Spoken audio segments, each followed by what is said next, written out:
Details చూద్దాం. Anakapalli Atchutapuram SEZ లో అగ్ని ప్రమాదం జరిగింది. రాంబిల్లి మండలం ఎస్వీఎస్ ఫార్మా కంపెనీలో మంటలు ఎగిసిపడుతున్నాయి.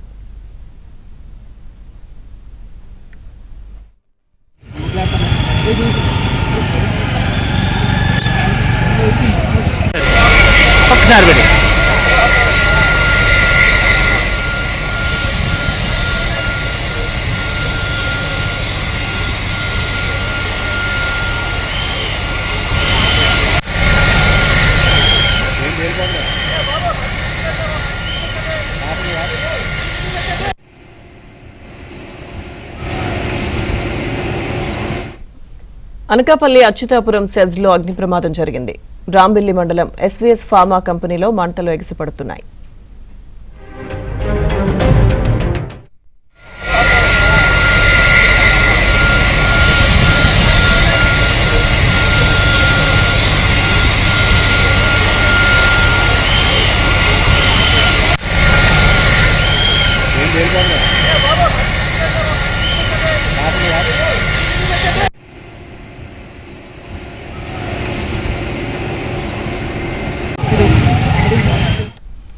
ఫార్మా కంపెనీలో అగ్ని ప్రమాదానికి సంబంధించి పూర్తి సమాచారం మా ప్రతినిధి సతీష్ అందిస్తారు. సతీష్.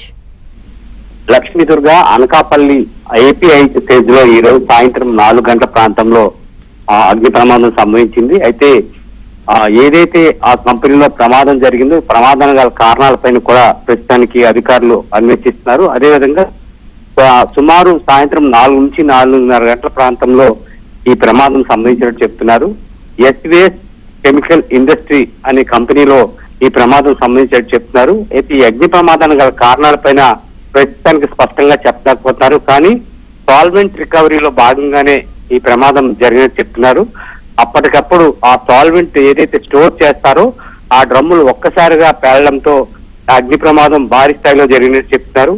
మొత్తం ఏదైతే ఈ సాల్వెంట్ అనేది స్టోర్ చేస్తారో ఆ గది పూర్తి స్థాయిలో దగ్ధమైంది. అందుకే దీనిపైన అంటే ఒక్కసారిగా గాలిలోకి దట్టమైన పొగలు మంటలు కూడా వ్యాప్తి చెందాయి. అయితే పెద్ద ప్రమాదం అనుకుని అందరూ కూడా భావించి స్థానికులు సైతం దీనిపైన భయోందోళనకు గురయ్యారు. అయితే అప్పటికప్పుడు పనిచేస్తున్న వారు కేవలం 6 మందే ఉన్నారు కాబట్టి వారందరూ సృష్టిగా అందరూ కూడా బయటికి రావడంతో ప్రాణ నష్టం లేకపోవడంతో అధికారులు అదేవిధంగా కంపెనీ యాజమాన్యం కూడా ఊపిరి పీల్చుకున్నారు. ఆ కంపెనీలో కూడా పనిచేసేది కేవలం 10 మంది లోపే అని చెప్తున్నారు. కానీ ఇప్పటికీ కూడా దానిపైన స్పష్టమైన స్పష్టమైన వివరణ అయితే మాత్రం కంపెనీ నుంచి రాలేదు. ఇప్పుడు ఘటనా స్థలానికి డిఎస్పీ అదేవిధంగా రెవెన్యూ అధికారులు కూడా వెళ్ళడం జరిగింది.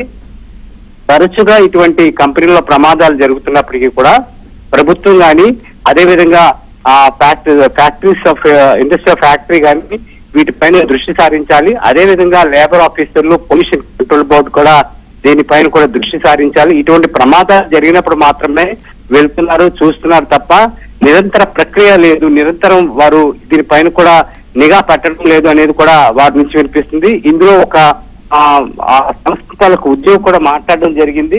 ఈ ప్రమాదానికి గల కారణాలపైన ఆయన కూడా సాల్వెంట్ రికవరీ భాగంలో ప్రమాదం జరిగినట్టు ఒక్కసారిగా భారీ శబ్దం రావడంతో మేమందరం కూడా బయటకు రావడం జరిగింది. ఆ సమయంలో 6 మంది పనిచేస్తున్నాము.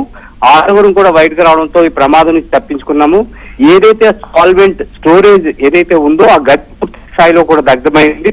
అంటే ఇటువంటి ప్రమాదం తక్కువ మంది కాబట్టి ఇటువంటి ప్రమాదం జరగలేదు.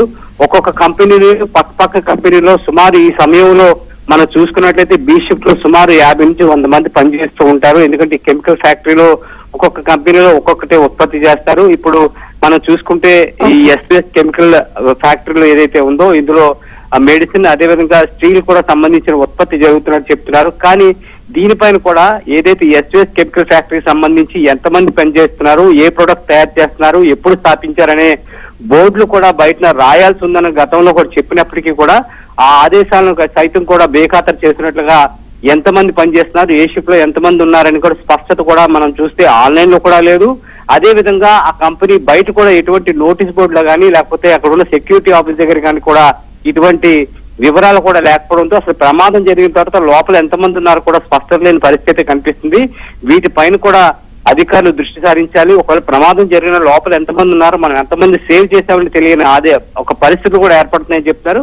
దీనిపైన హోంమంత్రి కూడా దీనికి మాట్లాడడం జరిగింది. ఎస్పీ అదేవిధంగా కలెక్టర్ కూడా మాట్లాడి ఘటనా స్థలానికి వెళ్లి పరిస్థితిని పూర్తి స్థాయిలో గమనించమని చెప్పారు. ఫైర్ అండ్ సేఫ్టీ అధికారులు కూడా ఘటనా స్థలం చేసుకుని పూర్తి మంటలైతే మాత్రం పూర్తి స్థాయిలో కూడా అదుపులోకి వచ్చాయి. కానీ ఇటువంటి ప్రమాదాలు పునరావృతం కాకుండా అధికారులు స్పష్టంగా దానిపైన నిఘా పెట్టాలి. తరచుగా దీనిపైన కూడా రైడ్స్ చేయాలి. అదేవిధంగా మనం చూసుకున్నట్లయితే లేబర్ ఆఫీస్, అదేవిధంగా సేఫ్టీ అధికారులు కూడా పూర్తి స్థాయిలో దీనిపైన నిఘా పెట్టినట్లయితే తరచుగా దీనిపైన ఒక డేటా బయటకు వచ్చే అవకాశం కనిపిస్తున్నట్టు కూడా ఇందులో పనిచేస్తున్న సిబ్బంది చెప్తున్నారు. Lakshmi Durga. Right Satish, thank you.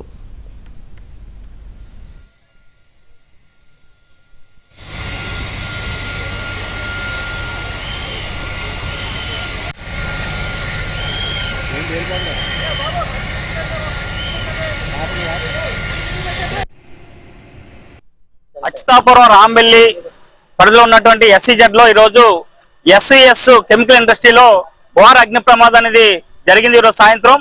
ఈ ప్రమాదంలో కార్మికులు మంచి సమన్వయంతో ఉండి అందరూ ఒకసారిగా బయట రావడంతో ప్రాణ నష్టం లేదని చెప్పి చెప్తున్నారు. అసలు ప్రాణ నష్టం జరిగిందా లేదని చెప్పేసి అధికారులు స్పష్టం చేయాల్సిన అవసరం ఉంది. ఈ రోజు ఈ యొక్క పరిశ్రమల్లోని ఈ యొక్క భద్రత అనేది డొల్లతనం అనేది ఎప్పుడు నిరంతరం కనబడుతున్నా సరే ఇక్కడ ఉన్నటువంటి ఫ్యాక్టరీ ఆఫ్ ఇన్స్పెక్టర్ కానీ లేదా ఏపీఎస్ అధికారులు కానీ లేదంటే లేబర్ అధికారులు కానీ ఎవరు కూడా దీని పర్యవేక్షణ లేకపోవడం వల్ల ఇటువంటి ప్రమాదాలు అనేది జరుగుతూ ఉన్నాయి. ఈ మీద సమగ్రమైన విచారణ జరిపి ఇటువంటి ప్రమాదాలు జరగకుండా పటిష్ట చర్యలు తీసుకోవాలని చెప్పి మీ సిఐటి గా డిమాండ్ చేస్తున్నాం. ఏమనంటే ఈ రోజు ప్రమాదాలు జరిగినప్పుడు అధికారులు చడవడి చేస్తున్నాం తప్ప నిరంతరం వీటిని పర్యవేక్షణ చేయడంలోని కార్మికుల భద్రత కల్పించడంలోని ఈ రోజు ఉన్నటువంటి ప్రభుత్వాలు కానీ ఇప్పుడు ఉన్నటువంటి అధికారులు కానీ చాలా నిర్లక్ష్య వైఖరిని అవలంబిస్తున్నారు. అందువల్ల ఈ రోజు ఇంత ఘోర ప్రమాదం ఎన్ని ఫైర్ ఇంజన్లు వచ్చినా సరే ఇక్కడ మంటలు అదుపులో చేయలేని పరిస్థితులు ఈ రోజు ఇక్కడ ఉన్నటువంటి పరిస్థితి అనేది ఉంది. కాబట్టి వెంటనే ఈ యొక్క ప్రమాదం పైన సమగ్రమైన విచారణ జరిపించి ఈ యొక్క బాధ్యుల పైన కఠిన చర్యలు తీసుకోవాలి. ఏదైనా గాయాలైనా లేదంటే ఎవరికి అన్యాయం ఏమైనా దెబ్బలు తగిలినా